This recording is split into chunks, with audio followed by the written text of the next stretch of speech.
নমস্কার বন্ধুরা, আমি সুকৃতি। আপনাদের সবাইকে স্বাগত জানাই ছায়া রহস্য চ্যানেলের আজকের এই গা ছমছমে পর্বে।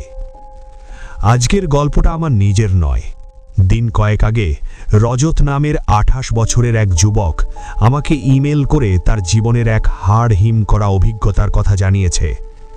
রজত এমন একজন মানুষ যার কাছে যুক্তি আর বিজ্ঞানটাই সব ছিল।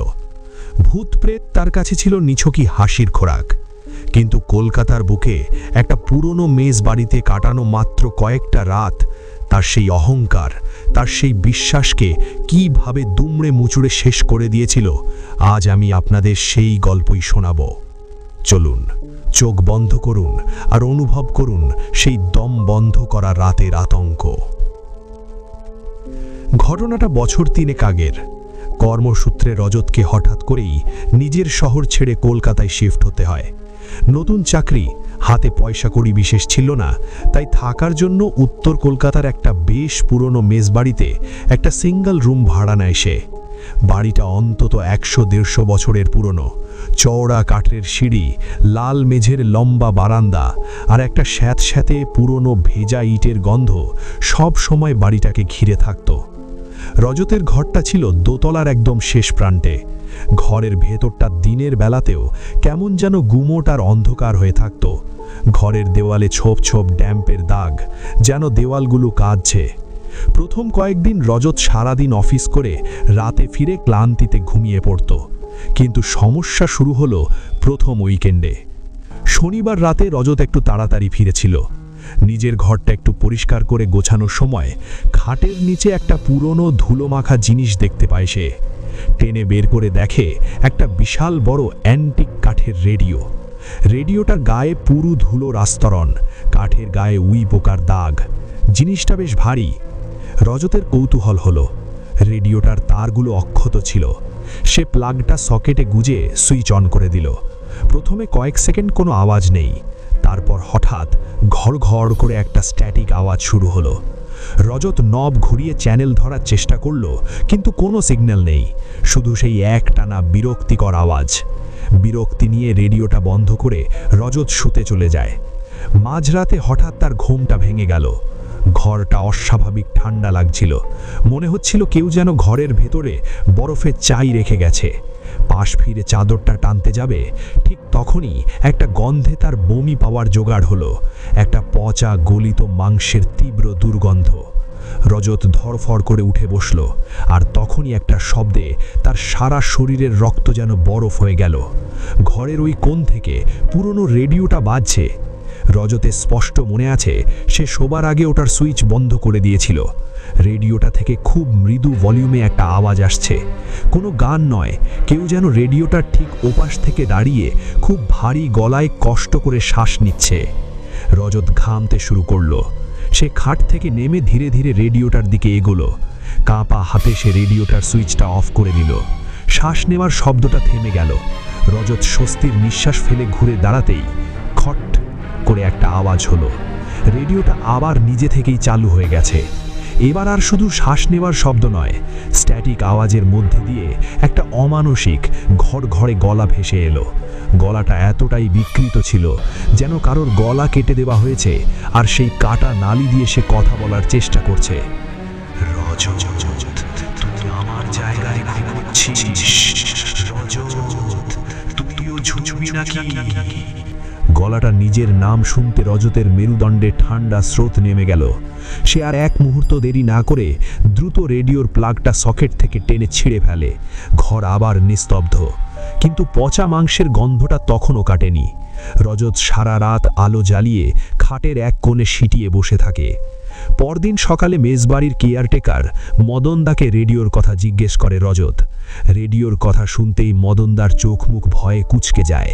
সে এদিক ওদিক তাকিয়ে ফিসফিস করে বলে, দাদা, ওই রেডিওটা ভুলেও বাজাবেন না। ওটা রঞ্জনের রেডিও, আপনার আগের ভাড়াটে। কৌতূহল চেপে রাখতে না পেরে জিজ্ঞেস করে, রঞ্জন কোথায় এখন?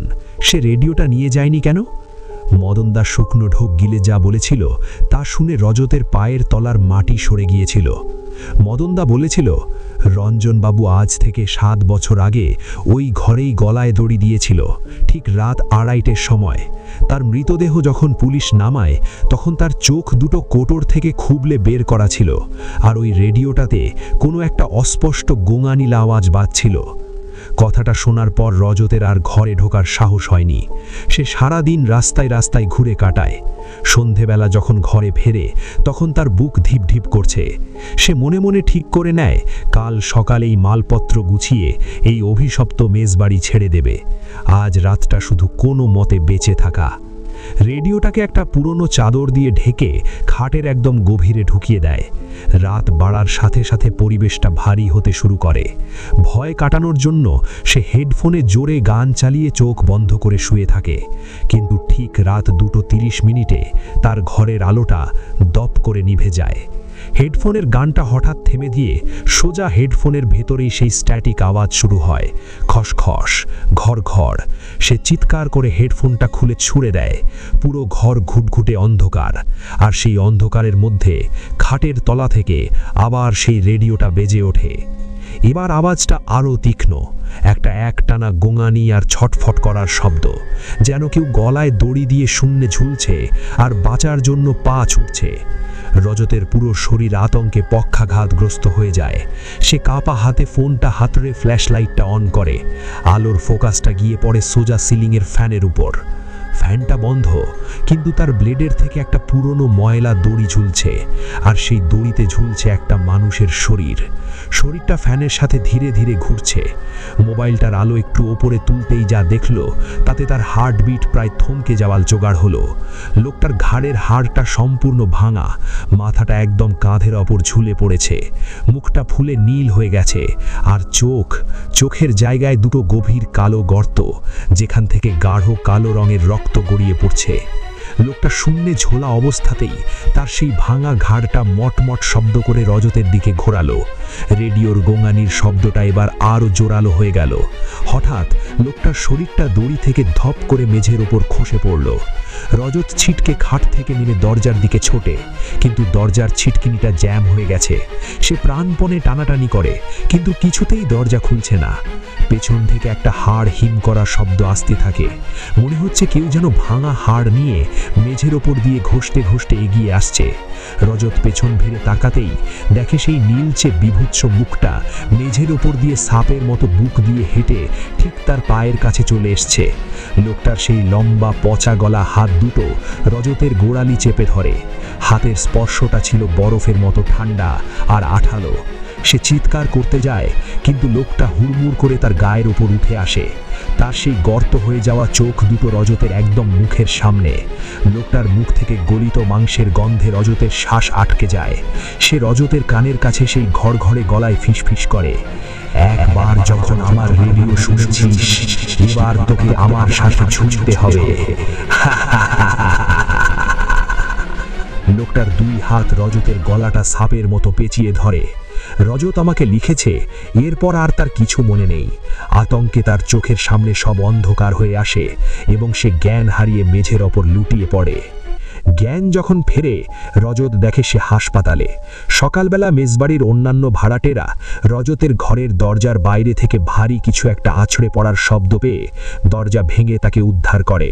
সে দরজার কাছে অজ্ঞান হয়ে পড়েছিল, কিন্তু আসল চমকটা ছিল অন্য জায়গায়।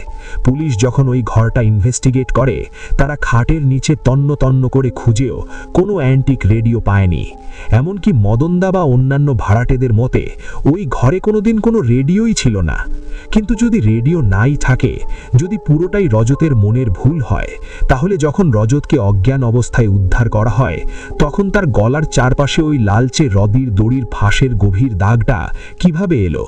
আর তার গোড়ালিতে যে 5টা পচা আঙুলের কালশিটে দাগ বসেছিল, সেটাই বা কে করল? হাসপাতাল থেকে ফিরে সোজা সেই মেজবাড়ি ছেড়ে দেয়। আজ 3 বছর পেরিয়ে গেছে, এখন অন্য শহরে থাকে। কিন্তু আজ এতগুলো দিন পেরিয়ে যাওয়ার পরও রজত লিখেছে, দাদা, বিশ্বাস করো, আজও যখন রাত 2:30 বাজে আমার ঘরের তাপমাত্রা হঠাৎ করে কমে যায়, আর আমার নিজের স্মার্টফোনের ভেতর থেকে মাঝে মধ্যেই খুব দূর থেকে একটা পুরনো স্ট্যাটিক রেডিওর আওয়াজ আমার কানে ভেসে আসে। বন্ধুরা, আজকের মতো ছায়া রহস্য এখানেই শেষ করছি।